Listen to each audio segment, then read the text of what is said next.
श्री गणेशाय नमः। नारायणं नमस्कृते नरं चैव नरोत्तमं देवीं सरस्वतीं व्यासं ततो जयमुदीरयेत्। संक्षिप्त महाभारत सौप्तिक पर्व अध्याय 481 से 485। अध्याय 481। राजा धृतराष्ट्र ने कहा, संजय, मेरे पुत्र दुर्योधन में 10,000 हाथियों का बल था, उसे भीमसेन ने मार डाला। इस बात पर एकाएकी विश्वास नहीं होता। मेरे पुत्र का शरीर वज्र के समान कठोर था, उसे भी पांडवों ने संग्राम भूमि में नष्ट कर दिया। इससे निश्चय होता है कि प्रारब्ध से पार पाना किसी प्रकार संभव नहीं है। भैया संजय, मेरा हृदय अवश्य ही फौलाद का बना हुआ है, जो अपने 100 पुत्रों की मृत्यु का संवाद सुनकर भी इसके हजारों टुकड़े नहीं हुए। भला अब पुत्रहीन होकर हम बूढ़े बुढ़िया कैसे जीवित रहेंगे? मैं एक राजा का पिता और स्वयं राजा ही था, सो अब पांडवों का दास बनकर किस प्रकार अपना जीवन व्यतीत करूंगा? ओहो, जिसने अकेले ही मेरे 100 के 100 पुत्रों का वध कर डाला और मेरी जिंदगी के आखिरी दिन दुखमय कर दिए, उस भीमसेन की बातों को मैं कैसे सुन सकूंगा? अच्छा संजय, ये तो बताओ कि इस प्रकार बेटा दुर्योधन के अधर्म पूर्वक मारे जाने पर कृतवर्मा, कृपाचार्य और अश्वत्थामा ने क्या किया? संजय ने कहा, राजन, आपके पक्ष के ये तीनों वीर थोड़ी ही दूर गए थे कि इन्होंने तरह तरह के वृक्ष और लताओं से भरा हुआ एक भयंकर वन देखा। वहाँ थोड़ी देर विश्राम करके उन्होंने घोड़ों को पानी पिलाया और थकावट दूर हो जाने पर उस सघन वन में प्रवेश किया। वहाँ चारों ओर दृष्टि डालने पर उन्हें एक विशाल वट वृक्ष दिखाई दिया, जिसकी हजारों शाखाएं सब ओर फैली हुई थी। उस वट के पास पहुंचकर वे महारथी अपने रथों से उतर पड़े और स्नानादि करके संध्या वंदन करने लगे। इतने ही में भगवान भास्कर अस्ताचल के शिखर पर पहुंच गए और संपूर्ण संसार में निशा देवी का आधिपत्य हो गया। सब और छिटके हुए ग्रह, नक्षत्र और तारों से सुशोभित गगन मंडल दर्शनीय वितान के समान शोभा पाने लगा। अभी रात्रि का आरंभ काल ही था। कृतवर्मा, कृपाचार्य और अश्वत्थामा दुख और शोक में डूबे हुए उस वट वृक्ष के निकट पास ही पास बैठ गए और कौरव तथा पांडवों के विगत संहार के लिए शोक प्रकट करने लगे। अत्यंत थके होने के कारण नींद ने उन्हें धर दबाया। इससे आचार्य कृप और कृतवर्मा सो गए। यद्यपि ये महामूल्य पलंगों पर सोने वाले, सब प्रकार की सुख सामग्रियों से संपन्न और दुख के अनभ्यासी थे, तो भी अनाथों की तरह पृथ्वी पर ही पड़ गए। किंतु अश्वत्थामा इस समय अत्यंत क्रोध और रोष में भरा हुआ था, इसलिए उसे नींद नहीं आई। उसने चारों ओर वन में दृष्टि डाली तो उसे उस वट वृक्ष पर बहुत से कौवे दिखाई दिए। उस रात हजारों कौवों ने उस वृक्ष पर बसेरा लिया था और वे आनंद से अलग अलग घोंसलों में सोए हुए थे। इसी समय उसे एक भयानक उल्लू उस ओर आता दिखाई दिया। वह धीरे धीरे गुनगुनाता वट की एक शाखा पर कूदा और उस पर सोए हुए अनेकों कौवों को मारने लगा। उसने अपने पंजों से किन्हीं कौवों के पर नोच डाले, किन्हीं के सिर काट लिए और किन्हीं के पैर तोड़ दिए।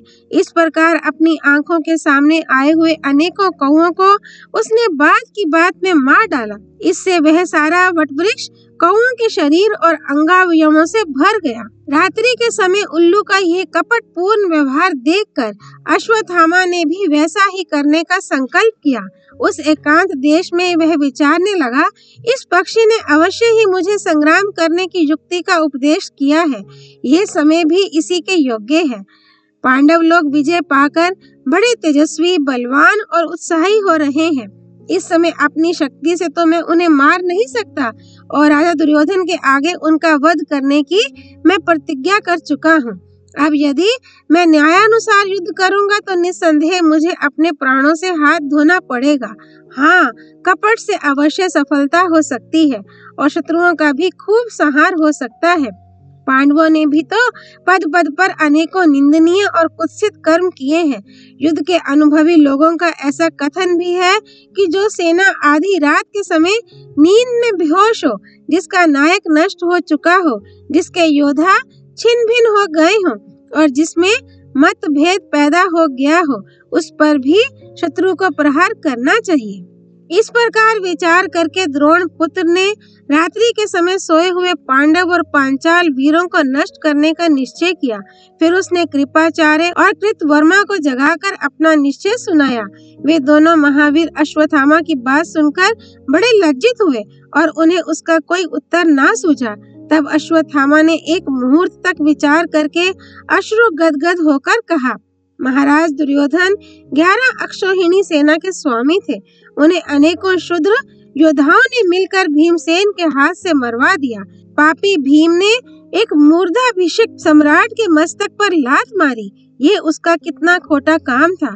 हाय, पांडवों ने कौरवों का कैसा भीषण संहार किया है कि आज इस महान संहार से हम 3 ही बच पाए हैं।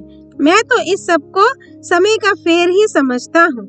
यदि मोहवश आप दोनों की बुद्धि नष्ट नहीं हुई है तो इस घोर संकट के समय हमारा क्या कर्तव्य है, ये बताने की कृपा करें। अध्याय 482 कृपाचार्य और अश्वत्थामा का संवाद। तब कृपाचार्य ने कहा, महाबाहो, तुमने जो बात कही वह मैंने सुन ली। अब कुछ मेरी बात भी सुन लो। सभी मनुष्य दैव और पुरुषार्थ 2 प्रकार के कर्मों से बंधे हुए हैं। इन 2 के सिवा और कुछ नहीं है। अकेले दैव या पुरुषार्थ से कार्य सिद्धि नहीं होती। सफलता के लिए दोनों का सहयोग आवश्यक है। इन दोनों में दैव ही फल का निश्चय करके स्वयं उसे देने के लिए प्रवृत्त होता है।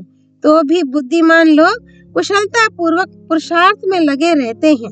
मनुष्यों के संपूर्ण कार्य और प्रयोजन इन्हीं दोनों से सिद्ध होते हैं। उनके किए हुए पुरुषार्थ की सिद्धि भी दैव के ही अधीन है और दैव की अनुकूलता से ही उन्हें फल की प्राप्ति होती है। कार्य कुशल मनुष्य दैव के अनुकूल ना होने पर जो कार्य हाथ में लेते हैं, बहुत सावधानी से करने पर भी उसका कोई फल नहीं होता। इसके विपरीत जो लोग आलसी और अमनस्वी होते हैं, उन्हें तो किसी काम को आरंभ करना ही अच्छा नहीं लगता। किंतु बुद्धिमानों को यह बात नहीं रुचती, क्योंकि संसार में कोई भी कर्म प्रायः निष्फल नहीं देखा जाता, परंतु कर्म ना करने पर तो दुख ही दिखाई देता है। जो प्रयत्न ना करने पर भी दैव योग से ही सब प्रकार के फल प्राप्त कर लेते हैं, अथवा जिन्हें चेष्टा करने पर भी कोई फल नहीं मिलता, ऐसे लोग तो विरले ही होते हैं। तथापि तत्परता पूर्वक कार्य में लगे हुए मनुष्य आनंद से जीवन व्यतीत कर सकते हैं और आलस्यों को कभी सुख नहीं मिलता। इस जीव लोक में प्रायः तत्परता के साथ कर्म करने वाले ही अपना हित साधन करते देखे जाते हैं। यदि उन्हें कार्य आरंभ करने पर भी कोई फल नहीं मिलता तो उनकी किसी प्रकार की निंदा नहीं की जा सकती, परंतु जो बिना कुछ किए ही फल पा लेता है, उसकी लोक में निंदा होती है और प्रायः लोग उससे द्वेष करने लगते हैं। इस प्रकार जो पुरुष दैव और पुरुषार्थ दोनों के सहयोग को ना मानकर केवल दैव या पुरुषार्थ के ही भरोसे पड़ा रहता है, वह अपना अनर्थ ही करता है। यही बुद्धिमानों का निश्चय है। कई बार उद्योग करने पर भी जो फल नहीं मिलता, उसमें पुरुषार्थ की न्यूनता और दैव, ये 2 कारण हैं। परंतु पुरुषार्थ ना करने पर तो कोई कर्म सिद्ध हो ही नहीं सकता। अतः जो पुरुष वृद्धों की सेवा करता है, उनसे अपने कल्याण का साधन पूछता है और उनके बताए हुए हितकारी वचनों का पालन करता है, उसका यह आचरण ठीक माना जाता है। कार्य का आरंभ कर देने पर वृद्धजनों द्वारा सम्मानित पुरुषों से बार बार सलाह लेनी चाहिए। कार्य की सफलता में वे परम कारण माने जाते हैं तथा सिद्धि उन्हीं के आश्रित कही जाती है। जो पुरुष वृद्धों की बात सुनकर कार्य आरंभ करता है, उसे अपने कार्य का फल बहुत जल्द प्राप्त हो जाता है। किंतु जो पुरुष राग, क्रोध, भय या लोभ से किसी कार्य में प्रवृत्त होता है, वह उसमें सफलता पाने में असमर्थ रहता है और तुरंत ही ऐश्वर्य से भ्रष्ट हो जाता है। दुर्योधन भी लोभी और ओछी बुद्धि का पुरुष था। उसने असमर्थ होने पर भी मूर्खता के कारण बिना विचार किए अपने हितैषियों का अनादर करके दुष्ट जनों की सलाह से यह काम आरंभ किया था। पांडव लोग गुणों में उससे बड़े चढ़े थे, तथापि बहुत रोकने पर भी उसने उनसे वैर ठाना। वह पहले से ही बड़ा दुष्स्वभाव का था, इसलिए धीरज धारण न कर सका और न उसने अपने मित्रों की ही बात सुनी। इसी से अपने प्रयास में विफल होकर उसे पश्चाताप करना पड़ा। हम लोगों ने उस पापी का पक्ष लिया था, इसलिए हमें भी यह महान अनर्थ भोगना पड़ा। मैं बहुत सोचता हूँ, तथापि इस कष्ट से संतप्त होने के कारण मेरी बुद्धि को तो आज भी कोई हित की बात नहीं सोचती। मनुष्य जब स्वयं हिताहित का विचार करने में असमर्थ हो जाए तो उसे अपने सुहृदों से सलाह लेनी चाहिए। वहीं इसे बुद्धि और विनय की प्राप्ति हो सकती है और वहीं इसे अपने हित का साधन भी मिल सकता है। पूछने पर वे लोग जैसी सलाह दे वही इसे करना चाहिए। अतः हम लोग राजा धृतराष्ट्र, गांधारी और महामती विदुर जी से मिलकर सलाह लें और हमारे पूछने पर जैसा वे कहें वही हम करें। मेरी बुद्धि तो यही निश्चय करती है। ये बात तो निश्चित ही है कि कार्य आरंभ किए बिना सफलता कभी नहीं मिलती तथा जिनका काम उद्योग करने पर भी सिद्ध नहीं होता उनका तो प्रारब्ध ही खोटा समझना चाहिए। संजय कहते हैं, राजन, आचार्य कृप के यह धर्म और अर्थ युक्त शुभ सम्मति सुनकर अश्वत्थामा शोक से दहकती हुई अग्नि के समान जलने लगा। फिर उसने मन को कड़ा करके कृप और कृतवर्मा दोनों से कहा, प्रत्येक मनुष्य में जो जुदी जुदी बुद्धि होती है उसी से वे संतुष्ट रहते हैं। सब लोग अपने को ही विशेष बुद्धिमान समझते हैं। सबको अपनी ही समझ अच्छी जान पड़ती है। वे बार बार दूसरों की बुद्धि की निंदा और अपनी बुद्धि की बड़ाई करते हैं। यदि किसी कारणवश किन्हीं का विचार बहुत से मनुष्यों से मिल जाता है तो वे एक दूसरे से संतुष्ट रहते हैं और बार बार एक दूसरे का सम्मान करते हैं, किंतु समय के फेर से फिर उन्हीं मनुष्यों की बुद्धियां विपरीत होकर एक दूसरे से विरुद्ध हो जाती हैं। मनुष्यों के चित्त प्रायः भिन्न भिन्न प्रकार के होते हैं, अतः उनके विभिन्न चित्तों के परिणाम स्वरूप भिन्न भिन्न प्रकार की बुद्धियां पैदा होती हैं। एक मनुष्य युवावस्था में एक प्रकार की बुद्धि से मुग्ध सा हो जाता है, मध्यम अवस्था में उस पर दूसरे प्रकार की बुद्धि सवार होती है और वृद्धावस्था में उसे अन्य ही प्रकार की बुद्धि अच्छी लगने लगती है। जब मनुष्य पर बड़ा भारी संकट आता है या जब उसे महान वैभव की प्राप्ति होती है तो उसकी बुद्धि में विकार आ जाता है। इस प्रकार एक ही मनुष्य में समय समय पर भिन्न भिन्न बुद्धियां होती रहती हैं और उस समय उसको अपनी पहली बुद्धि अरुचिकर हो जाती है, किंतु जो मनुष्य अपनी बुद्धि के अनुसार निश्चय करके जिस बात को अच्छी समझता है वैसा ही अपना भाव बना लेता है, उसी की बुद्धि उद्योग में सहायक होती है। सब लोग अपनी ही बुद्धि और समझ का आश्रय लेकर तरह तरह की चेष्टाएं करते हैं और उन्हीं में अपना हित मानते हैं। आज आपत्तियों में पड़कर मुझे जो बुद्धि पैदा हुई है वह मैं आपको सुनाता हूँ। इससे अवश्य ही मेरे शोक का नाश हो जाएगा। प्रजापति प्रजाओं को उत्पन्न करके उनके लिए कर्म का विधान करता है और प्रत्येक वर्ण को एक एक विशेष गुण देता है। वह ब्राह्मण को सर्वोत्तम वेद विद्या, क्षत्रिय को उत्तम तेज, वैश्य को व्यापार कौशल और शूद्र को समस्त वर्णों के अनुकूल रहने की योग्यता देता है।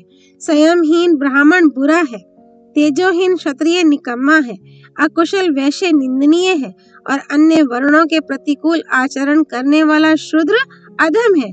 मैं तो ब्राह्मणों के अत्यंत पूजनीय उत्तम कुल में उत्पन्न हुआ हूँ। मंद भाग्य होने से ही इस शास्त्र धर्म का अनुष्ठान कर रहा हूँ। यदि शास्त्र धर्म को जानकर भी मैं ब्राह्मणत्व की ओट लेकर इस महान कर्म को ना करूं तो मेरा यह आचरण सत्पुरुषों को अच्छा नहीं लगेगा। मैं रण क्षेत्र में दिव्य धनुष और दिव्य शस्त्र धारण करता हूँ। ऐसी स्थिति में पिताजी को युद्ध में मारा गया देखकर अब मैं किस मुंह से सभा में बोलूंगा। अतः आज मैं शास्त्र धर्म का आश्रय लेकर अपने पिता और राजा दुर्योधन के ही मार्ग का अनुसरण करूंगा। आज विजय श्री से दिदीप्यमान पांचाल वीर बड़े हर्ष से कवच उतारकर बेखटके सो रहे होंगे। अतः आज रात्रि में उन सोते हुओं पर ही मैं धावा करूंगा और नींद में बेहोश पड़े हुए उन शत्रुओं को शिविर के भीतर ही तहस नहस कर डालूंगा, तभी मुझे चैन पड़ेगा। दुर्योधन, कर्ण, भीष्म और जयद्रथ ने जो दुर्गम मार्ग पकड़ा है उसी से आज मैं पंचालों को भी भेजकर छोड़ूंगा। आज रात्रि में ही मैं पशु के समान बलात् पांचाल राज धृष्टद्युम्न का सिर कुचल डालूंगा। आज रात्रि ही में मैं अपनी तीखी तलवार से सोए हुए पांचाल और पांडव वीरों के सिर उड़ा दूंगा तथा आज रात्रि में ही मैं सोई हुई पांचाल सेना को नष्ट करके सुखी और सफल मनोरथ होऊंगा। कृपाचार्य बोले, भैया तुम अपनी टेक से टलने वाले नहीं हो। आज पांडवों से बदला लेने के लिए तुम्हारा ऐसा विचार हुआ है, सो ठीक ही है। कल सवेरा होने पर हम दोनों भी तुम्हारे साथ चलेंगे।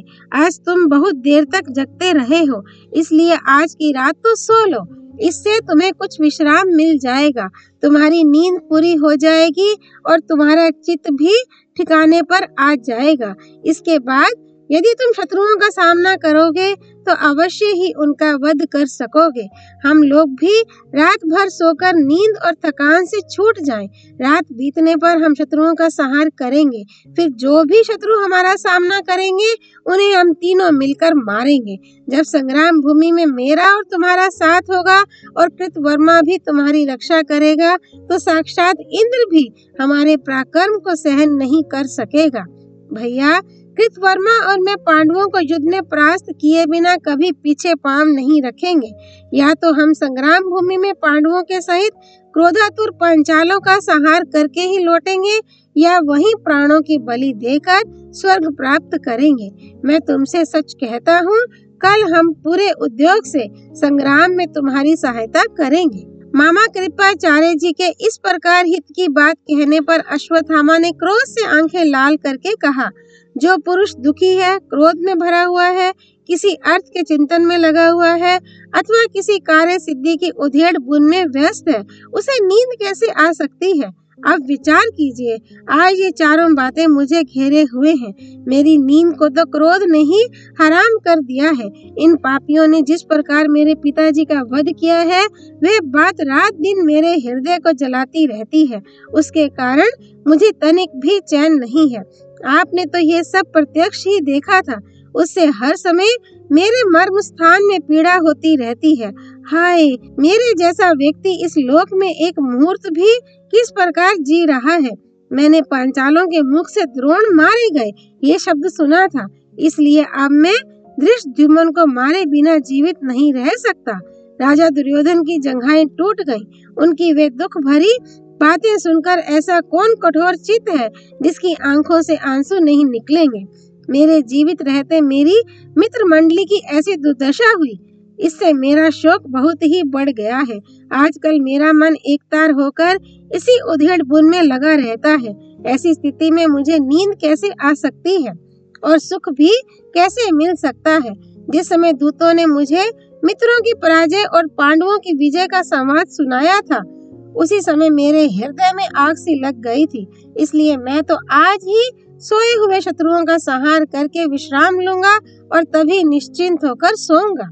कृपाचार्य ने कहा, अश्वत्थामा, मेरा विचार है कि जिस मनुष्य की बुद्धि ठीक नहीं है और इंद्रियों पर जिसका काबू नहीं है, वह धर्म और अर्थ को पूरी तरह से नहीं जान सकता। इसी प्रकार मेधावी होने पर भी जिसने विनय नहीं सीखी, वह भी धर्म और अर्थ का निर्णय कुछ नहीं समझ सकता। मूर्ख योद्धा बहुत समय तक पंडितों की सेवा में रहने पर भी धर्म का रहस्य नहीं जान सकता। जिस प्रकार करछी दाल का स्वाद नहीं चख सकती, किंतु जैसे जीभ दाल का स्वाद तुरंत जान लेती है, वैसे ही बुद्धिमान पुरुष एक मुहूर्त भी पंडितों के पास रहकर तत्काल धर्म को पहचान लेता है। जो पुरुष धर्म श्रवण की इच्छा वाला, बुद्धिमान और संयत इंद्रिय होता है, वह सब शास्त्रों को समझ लेता है। परंतु जो दुरात्मा और पापी मनुष्य बतलाए हुए अच्छे काम को छोड़कर दुख रूप फल देने वाले कर्मों को किया करता है, उसे किसी प्रकार उस कर्म से नहीं रोका जा सकता। जो सनाथ होता है, उसको सुहृदगण ऐसे कर्म करने से रोका करते हैं, पर उसके प्रारब्ध में यदि सुख मिलना होता है तो वह उस कर्म से रुक जाता है, नहीं तो नहीं। जिस प्रकार विक्षिप्त चित्त पुरुष को भला बुरा कहकर काबू में किया जाता है, उसी प्रकार सुहृद गण भी समझा बुझाकर और डांट डपट कर उसे वश में कर सकते हैं, नहीं तो वह वश में नहीं आ सकता और उसे दुख ही उठाना पड़ता है। तात, तुम भी मन को काबू में करके उसे कल्याण साधन में लगाओ और मेरी बात मानो, जिससे तुम्हें पश्चाताप ना करना पड़े। जो सोए हुए हों, जिन्होंने शस्त्र रख दिए हों, रथ और घोड़े खोल दिए हों, जो मैं आपका ही हूँ ऐसा कह रहे हों, जो शरणागत हों, जिनके बाल खुले हुए हों और जिनके वाहन नष्ट हो गए हों, लोक में उन लोगों का वध करना धर्मतः अच्छा नहीं समझा जाता। इस समय रात्रि में सब पांचाल वीर निश्चिंतता पूर्वक कवच उतारकर निद्रा में अचेत पड़े होंगे। जो पुरुष उनसे इस स्थिति में द्रोह करेगा वह अवश्य ही बिना नौका के अगाध नरक में डूब जाएगा। लोक में तुम समस्त शस्त्रधारियों में श्रेष्ठ कहे जाते हो। अभी तक संसार में तुम्हारा कोई छोटे से छोटा दोष भी देखने में नहीं आया। तुम सूर्य के समान तेजस्वी हो। अतः कल जब सूर्य उदित हो तो सब प्राणियों के सामने अपने शत्रुओं को संग्राम में परास्त करना। अश्वत्थामा बोला, मामा जी, आप जैसा कहते हैं निस्संदेह वह ठीक ही है, परंतु इस धर्म मर्यादा के तो पांडवों ने पहले ही सैकड़ों टुकड़े कर डाले हैं। धृष्टद्युम्न ने प्रत्यक्ष ही आपके और समस्त राजाओं के सामने मेरे शस्त्रहीन पिताजी का वध किया था। रथियों में श्रेष्ठ कर्ण को जब उनका पहिया फंस गया था और वे बड़े संकट में पड़ गए थे, उसी समय अर्जुन ने मार डाला था। भीष्म पितामह को भी शिखंडी की ओट लेकर अर्जुन ने उसी समय मारा था जब उन्होंने शस्त्र डाल दिए थे और वे सर्वथा निरायुध हो गए थे। वीरवर भूरिश्रवा तो रण क्षेत्र में अनशन व्रत लेकर बैठ गए थे, परंतु सात्यकी ने सब राजाओं के चिल्लाते रहने पर भी इसी स्थिति में उन्हें मार डाला। महाराज दुर्योधन भी भीमसेन के साथ गदा युद्ध में भिड़कर सब राजाओं के सामने अधर्म पूर्वक ही गिराए गए हैं। इसलिए भले ही मुझे कीट पतंगों की योनि में जाना पड़े, मैं भी अपने पिताजी का वध करने वाले इन पांचालों को रात में सोते हुए ही मार डालूंगा। मैंने जो काम करने का विचार किया है उसके लिए मुझे बड़ी उतावली हो रही है।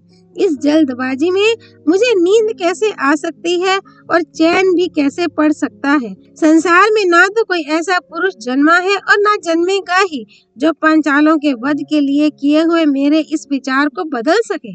अध्याय 483। अश्वत्थामा का श्री महादेव जी पर प्रहार, उसका पराभव और फिर आत्मसमर्पण करके उनसे खड्ग प्राप्त करना। संजय कहते हैं, महाराज कृपाचार्य जी से ऐसा कहकर द्रोण पुत्र अकेला ही अपने घोड़ों को जोतकर शत्रुओं पर चढ़ाई करने की तैयारी करने लगा। तब उससे कृपाचार्य और कृतवर्मा ने पूछा, तुम रथ किस लिए तैयार कर रहे हो? तुम्हारा क्या करने का विचार है? हम भी तो तुम्हारे साथ ही हैं और सुख दुख में तुम्हारे साथ ही रहेंगे। ये सुनकर अश्वत्थामा ने जो कुछ वह करना चाहता था उन्हें साफ साफ सुना दिया। वह बोला, धृष्टद्युम्न ने मेरे पिताजी को उस स्थिति में मारा था जब उन्होंने अपने शस्त्र रख दिए थे। अतः आज उस पापी पांचाल पुत्र को मैं भी उसी तरह पाप कर्म करके कवचहीन अवस्था में मारूंगा। मेरा यही विचार है कि उसे शस्त्रों के द्वारा प्राप्त होने वाले लोक नहीं मिलने चाहिए।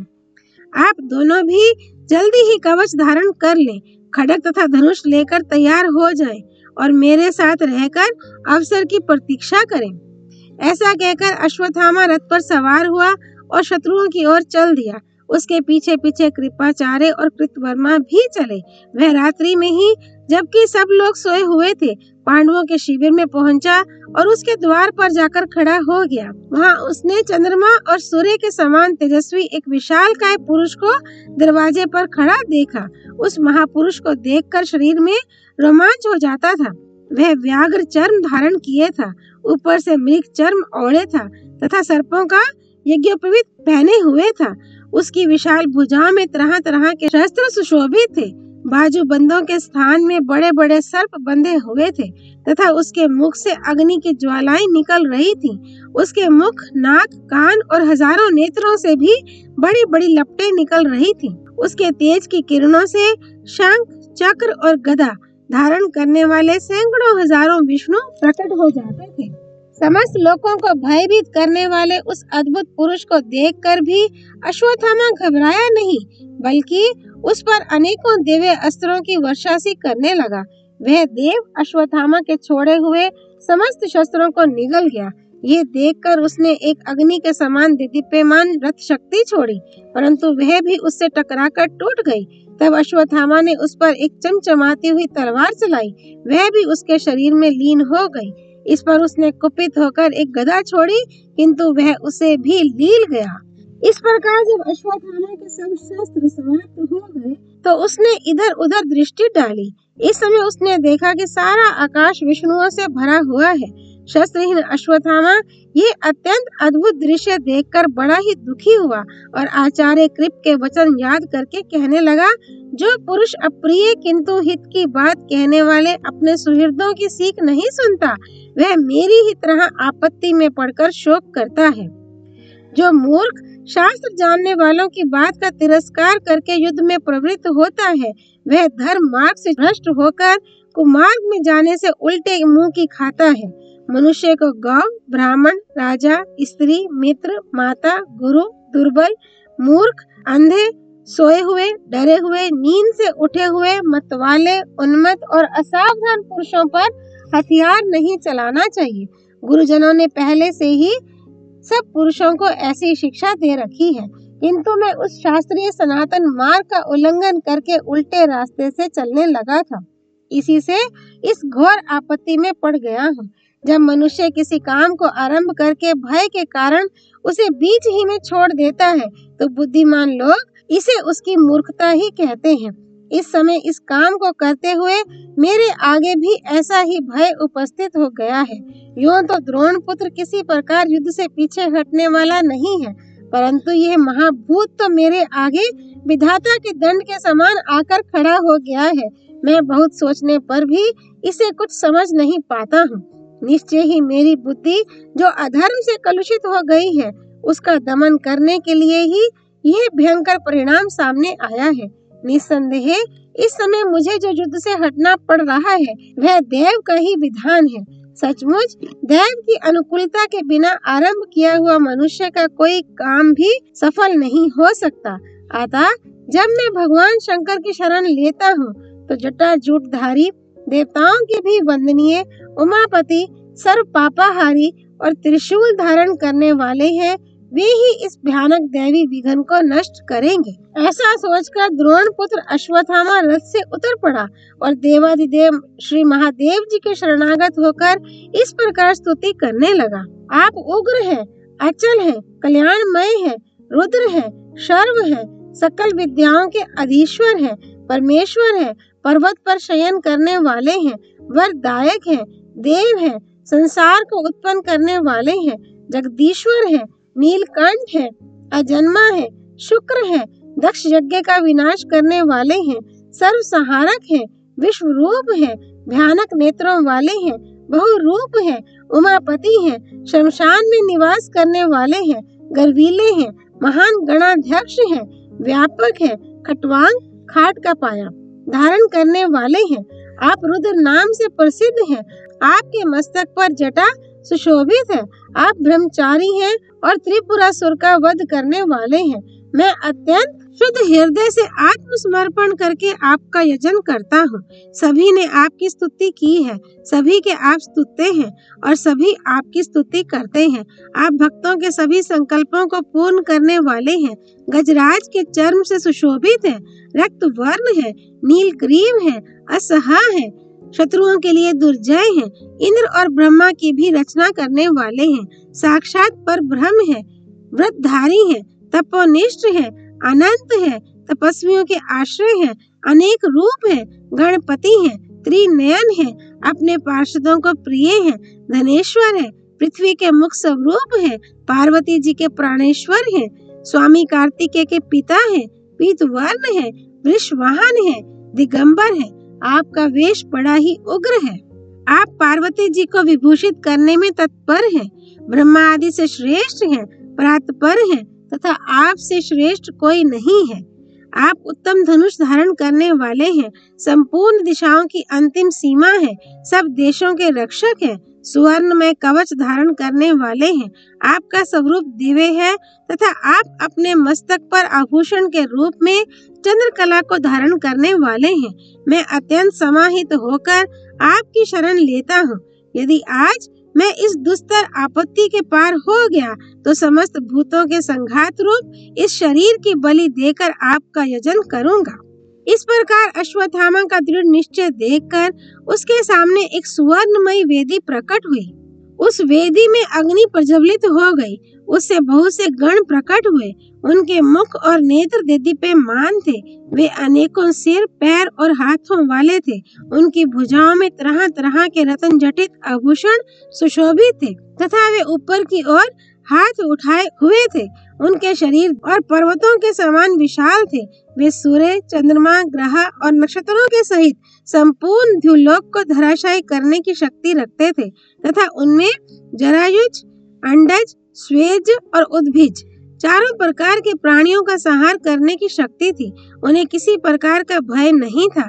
वे इच्छानुसार आचरण करने वाले थे तथा तीनों लोकों के ईश्वरों के भी ईश्वर थे। वे सर्वदा आनंद मगन रहते थे, वाणी के अधीश्वर थे, मत्सरहीन थे तथा ऐश्वर्य पाकर भी उन्हें अभिमान नहीं था। उनके अद्भुत कर्मों से सर्वदा भगवान शंकर भी चकित रहते थे तथा वे मन, वाणी और कर्मों द्वारा सर्वदा उन्हीं की आराधना करते थे। इससे भगवान शंकर भी सर्वदा अपने औरस पुत्रों के समान उनकी रक्षा करते थे। ये सब भूत बड़े ही भयंकर थे। इनको देखने से तीनों लोग भयभीत हो सकते थे, तथापि महाबली अश्वत्थामा इन्हें देखकर डरा नहीं। अब उसने स्वयं अपने आप को ही बलि रूप से समर्पित करना चाहा। इस कर्म को संपन्न करने के लिए उसने धनुष को समीधा, बाणों को दर्भ और अपने शरीर को ही हवि बनाया। उसने सोम देवता का मंत्र पढ़कर अग्नि में अपनी आहुति देनी चाहिए। उस समय वह हाथ जोड़कर भगवान रुद्र की इस प्रकार स्तुति करने लगा। विश्वात्मन, इस आपत्ति के समय आपके प्रति अत्यंत भक्ति भाव से मैं समाहित होकर ये भेंट समर्पण करता हूँ। आप इसे स्वीकार कीजिए। समस्त भूत आप में स्थित हैं। आप संपूर्ण भूतों में स्थित हैं तथा आप ही में मुख्य मुख्य गुणों की एकता होती है। विभो, आप समस्त भूतों के आश्रय हैं। यदि इन शत्रुओं का पराभव मेरे द्वारा नहीं हो सकता तो आप भविष्य रूप से अर्पण किए हुए इस शरीर को स्वीकार कीजिए। द्रोण पुत्र अश्वत्थामा ऐसा कह उस अग्नि से दीप्यमान वेदी पर चढ़ गया और अपने प्राणों का मोह छोड़कर आग के बीच में आसन लगाकर बैठ गया। उसे हवि रूप से ऊर्ध्व बाहु होकर निश्चेष्ट बैठे देखकर भगवान शंकर ने हंसकर कहा, श्री कृष्ण ने सत्य, शौच, सरलता, त्याग, तपस्या, नियम, क्षमा, भक्ति, धैर्य, बुद्धि और वाणी के द्वारा मेरी यथोचित आराधना की है। इसलिए उनसे बढ़कर मुझे कोई भी प्रिय नहीं है। पांचालों की रक्षा करके भी मैंने उन्हीं का सम्मान किया है, किंतु कालवश अब ये निस्तेज हो गए हैं। अब इनका जीवन शेष नहीं है। ऐसा कहकर भगवान शंकर ने अश्वत्थामा को एक तेज तलवार दी और अपने आप को उसी के शरीर में लीन कर दिया। इस प्रकार उनसे आविष्ट होकर अश्वत्थामा अत्यंत तेजस्वी हो गया। अध्याय 484। अश्वत्थामा के द्वारा पांडव और पांचाल वीरों का संहार। संजय कहते हैं, राजन, अब द्रोण पुत्र अश्वत्थामा ने शिविर में प्रवेश किया तथा कृपाचार्य और कृतवर्मा दरवाजे पर खड़े हो गए। उन्हें अपना साथ देने के लिए तैयार देखकर अश्वत्थामा को बड़ी प्रसन्नता हुई और उसने उनसे धीरे से कहा, आप दोनों यदि तैयार हो जाएं तो सभी क्षत्रियों का संहार कर सकते हैं। फिर निद्रा में पड़े हुए इन बचे खुचे योद्धाओं की तो बात ही क्या है। मैं शिविर के भीतर जाऊंगा और काल के समान मारकाट मचा दूंगा। आप लोग ऐसा करें जिससे कोई भी आपके हाथों से जीवित बचकर न जा सके। ऐसा कहकर द्रोण पुत्र पांडवों के उस विशाल शिविर में द्वार से न जाकर बीच ही से घुस गया। उसे अपने लक्ष्य धृष्टद्युम्न के तंबू का पता था, इसलिए वह चुपचाप वहीं पहुंच गया। वहां उसने देखा कि सब योद्धा युद्ध में थक जाने के कारण अचेत होकर सोए पड़े हैं। उनके पास ही एक रेशमी शैया पर उसे धृष्टद्युम्न सोता दिखाई दिया। तब अश्वत्थामा ने उसे पैर से टुकराकर जगाया। पैर लगते ही रणोन्मत्त धृष्टद्युम्न जग पड़ा और महारथी अश्वत्थामा को आया देख ज्यों ही वह पलंग से उठने लगा कि उस वीर ने उसके बाल पकड़कर पृथ्वी पर पटक दिया। इस समय धृष्टद्युम्न भय और निद्रा से दबा हुआ था। साथ ही अश्वत्थामा ने उसे जोर की पटक भी लगाई थी, इसलिए वह निरुपाय हो गया। अश्वत्थामा ने उसकी छाती और गले पर दोनों घुटने टेक दिए। धृष्टद्युम्न भूतेरा चिल्लाया और छटपटाया, किंतु अश्वत्थामा उसे पशु की तरह पीटता रहा। अंत में उसने अश्वत्थामा को नखों से बकोटते हुए लड़खड़ाती जबान में कहा, आचार्य पुत्र, व्यर्थ देरी मत करो, मुझे हथियार से मार डालो।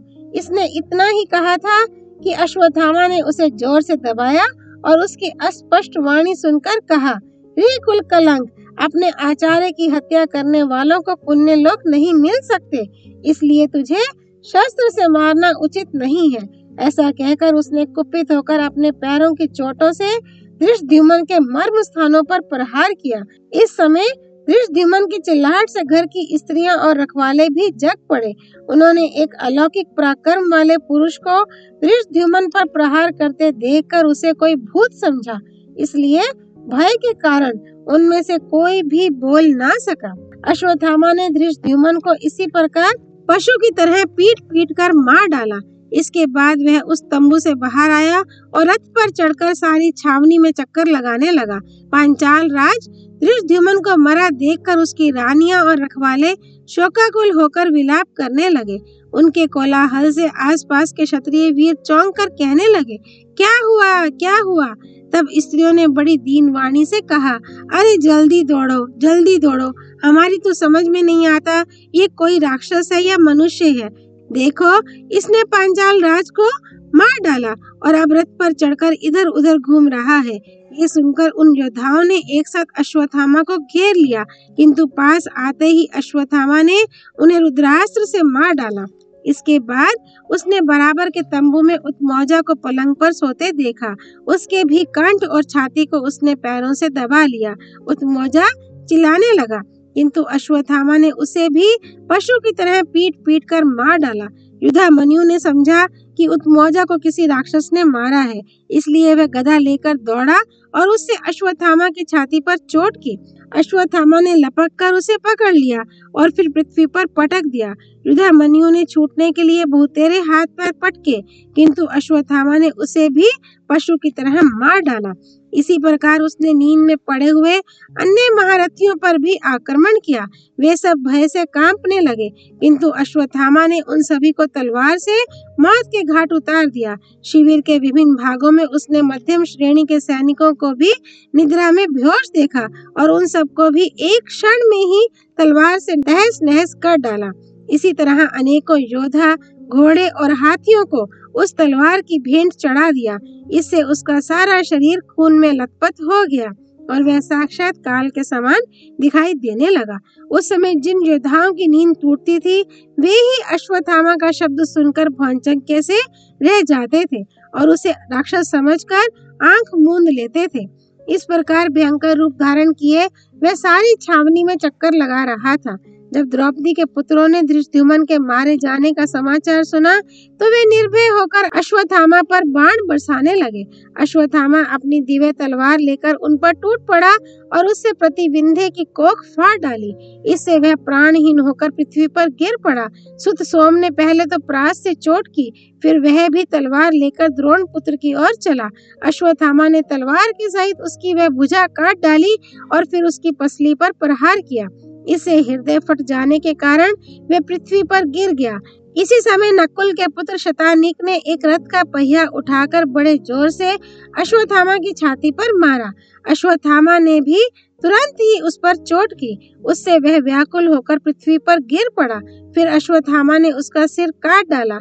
अब श्रुतकर्मा परिघ लेकर अश्वत्थामा की ओर चला और उसके बाएं गाल पर चोट की, किंतु अश्वत्थामा ने अपनी तीखी तलवार से उसके मुंह पर ऐसा वार किया कि जिससे उसका चेहरा बिगड़ गया और वह बेहोश होकर पृथ्वी पर जा पड़ा।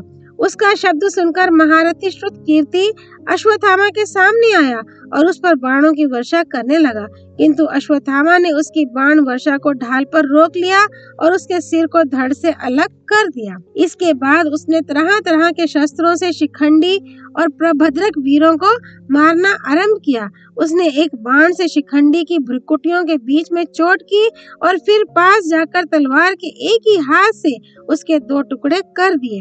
इस प्रकार शिखंडी को मारकर वह अत्यंत क्रोध में भर गया और बड़े वेग से प्रभद्रकों पर टूट पड़ा। राजा विराट की जो कुछ सेना बची थी उसे उसने एकदम कुचल डाला तथा राजा द्रुपद के पुत्र, पौत्र और संबंधियों को खोज खोज कर मौत के घाट उतार दिया। अश्वत्थामा का सिंहनाद सुनकर पांडवों की सेना में सैकड़ों हजारों वीर जाग पड़े। उसने उनमें से किसी के पैर, किसी की जांघें और किसी की पसलियां काट डाली। उन सभी को बहुत अधिक कुचल दिया गया था। इससे वे भयानक चीत्कार कर रहे थे। इसी प्रकार घोड़े और हाथियों के बिगड़ जाने से भी अनेकों योद्धा पिस गए थे। उन सबकी लोथों से सारी रणभूमि पट गई थी। घायल वीर, ये क्या है, कौन है, किसका शब्द है, ये क्या कर डाला, इस प्रकार चिल्ला रहे थे। उनके लिए अश्वत्थामा प्राणांतक काल के समान हो रहा था। पांडव और संजय वीरों में जो शस्त्र और कवचों से रहित थे और जिन्होंने कवच धारण कर लिए थे, उन सभी को अश्वत्थामा ने यमलोक भेज दिया। जो लोग नींद के कारण अंधे और अचेत से हो रहे थे, वे उसके शब्द से चौंक कर उछल पड़े, किंतु फिर भयभीत होकर जहां तहां छिप गए। डर के मारे उनकी गिग्घी बंद गई और वे एक दूसरे से लिपट कर बैठ गए। इसके बाद अश्वत्थामा फिर अपने रथ पर सवार हुआ और हाथ में धनुष लेकर दूसरे योद्धाओं को यमराज के हवाले करने लगा। फिर वह हाथ में ढाल तलवार लेकर उस सारी छावनी में चक्कर लगाने लगा। अश्वत्थामा का सिंहनाद सुनकर योद्धा लोग चौंक पड़ते थे, किंतु निद्रा और भय से व्याकुल होने के कारण अचेत से होकर इधर उधर भाग जाते थे। उनमें से कोई बुरी तरह चिल्लाने लगते थे और कोई अनेकों उटपटांग बातें करने लगते थे। उनके बाल बिखरे हुए थे, इसलिए आपस में एक दूसरे को पहचान भी नहीं पाते थे। कोई इधर उधर भागने में थककर गिर गए थे। किन्हीं को चक्कर आ रहा था, किन्हीं का मलमूत्र निकल गया था। हाथी और घोड़े रस्से तुड़ाकर सब और गड़बड़ी करते दौड़ रहे थे। कोई डर के मारे पृथ्वी पर पड़कर छिप रहते थे, किंतु हाथी घोड़े उन्हें पैरों से खूंद डालते थे। इस प्रकार बड़ी ही गड़बड़ी मची हुई थी। लोगों के इधर उधर दौड़ने से बड़ी धूल छा गई, जिससे उस रात्रि के समय शिविर में दूना अंधकार हो गया। उस समय पिता पुत्रों को और भाई भाइयों को नहीं पहचान पाते थे। हाथी हाथियों पर और बिना सवार के घोड़े घोड़ों पर टूट पड़े तथा एक दूसरे पर चोटें करते घायल होकर पृथ्वी पर लौटने लगे। बहुत से लोग निद्रा में अचेत पड़े थे। वे अंधेरे में उठकर आपस में ही आघात करके एक दूसरे को गिराने लगे। दैववश उनकी बुद्धि नष्ट हो गई थी। वे हा तात, हा पुत्र, इस प्रकार चिल्लाते हुए अपने बंधु बांधवों को छोड़कर इधर उधर भागने लगे। बहुत से तो हाय हाय करते पृथ्वी पर गिर गए। अनेकों वीर यंत्र और कवचों के बिना ही शिविर से बाहर जाना चाहते थे। उनके बाल खुले हुए थे और वे हाथ जोड़े भय से थर थर कांप रहे थे। तो भी कृपाचार्य और कृतवर्मा ने शिविर से बाहर निकलने पर किसी को जीवित नहीं छोड़ा।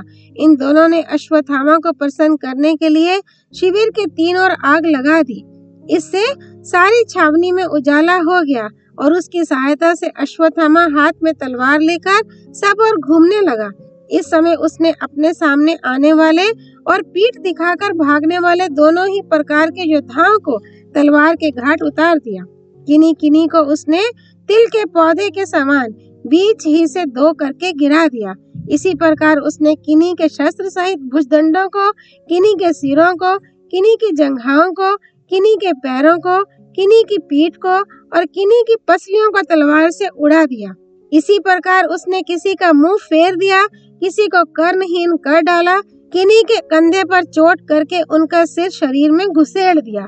इस प्रकार वह अनेकों वीरों का संहार करता शिविर में घूमने लगा। उस समय अंधकार के कारण रात बड़ी भयावनी हो रही थी। हजारों मरे और अधमरे मनुष्यों से तथा अनेकों हाथी घोड़ों से पटी हुई पृथ्वी को देखकर हृदय कांप उठता था। लोग हाहाकार करते हुए आपस में कह रहे थे, भाई, आज पांडवों के पास न रहने से ही हमारी ये दुर्गति हुई है।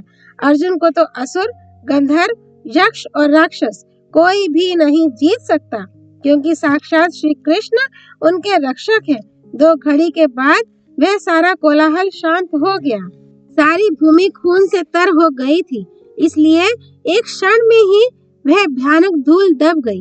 अश्वत्थामा ने क्रोध में भरकर ऐसे हजारों वीरों को मार डाला जो किसी प्रकार प्राण बचाने के प्रयत्न में लगे हुए थे, एकदम घबराए हुए थे और जिनमें तनिक भी उत्साह नहीं था, जो एक दूसरे से लिपट कर पड़ गए थे, शिविर छोड़कर भाग रहे थे, छिपे हुए थे अथवा किसी प्रकार लड़ रहे थे। उनमें से किसी को उसने जीवित नहीं छोड़ा। जो लोग आग में झुलसे जाते थे और जो आपस में ही मारकाट कर रहे थे, उन्हें भी उसने यमराज के हवाले कर दिया। राजन, इस प्रकार उस आधी रात के समय द्रोण पुत्र ने पांडवों की उस विशाल सेना को बात की बात में यमलोक पहुंचा दिया। पांव फटते ही अश्वत्थामा ने शिविर से बाहर आने का विचार किया। उस समय नर रक्त से सनकर वह तलवार इस प्रकार उसके हाथ से चिपक गई थी कि मानो वह उसी का एक अंग हो। इस प्रकार अपनी प्रतिज्ञा के अनुसार वह कठोर कर्म करके अश्वत्थामा पिता के ऋण से मुक्त होकर निश्चिंत हुआ। वह छावनी से बाहर आया और कृपाचार्य एवं कृतवर्मा से मिलकर उन्हें प्रसन्नता पूर्वक अपनी सारी करतूत सुनाकर आनंदित किया। वे भी अश्वत्थामा का ही प्रिय करने में लगे हुए थे। अतः उन्होंने भी ये सुनाकर कि हमने यहाँ रहकर हजारों पांचाल और संजय वीरों का संहार किया है, उसे प्रसन्न किया। राजा धृतराष्ट्र पूछते हैं, संजय, अश्वत्थामा तो मेरे पुत्र की विजय के लिए ही कमर कसे हुआ था, फिर उसने ऐसा महान कर्म पहले क्यों नहीं किया? संजय ने कहा, राजन, अश्वत्थामा को पांडव, श्री कृष्ण और सात्यकी से खटका रहता था, इसी से अब तक वह ऐसा नहीं कर सका। इस समय उनके पास ना रहने से ही उसने यह कर्म कर डाला। इसके बाद अश्वत्थामा ने आचार्य कृप और कृतवर्मा को गले लगाया और उन्होंने उसका अभिनंदन किया। फिर उसने हर्ष में भरकर कहा, मैंने समस्त पांचालों को, द्रौपदी के 5 पुत्रों को और संग्राम से बचे हुए सभी मत्स्य एवं सोमक वीरों को नष्ट कर डाला है। अब हमारा काम पूरा हो गया, इसलिए जहाँ राजा दुर्योधन है वहीं चलना चाहिए। यदि वे जीवित हों तो उन्हें भी ये समाचार सुना दिया जाए। अध्याय 485।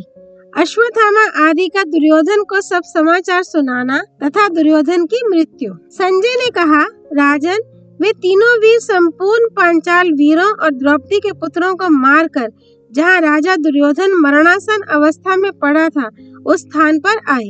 उन्होंने जाकर देखा तो इस समय उसमें कुछ ही प्राण शेष था। वह जैसे तैसे अपने प्राण बचाए हुए था।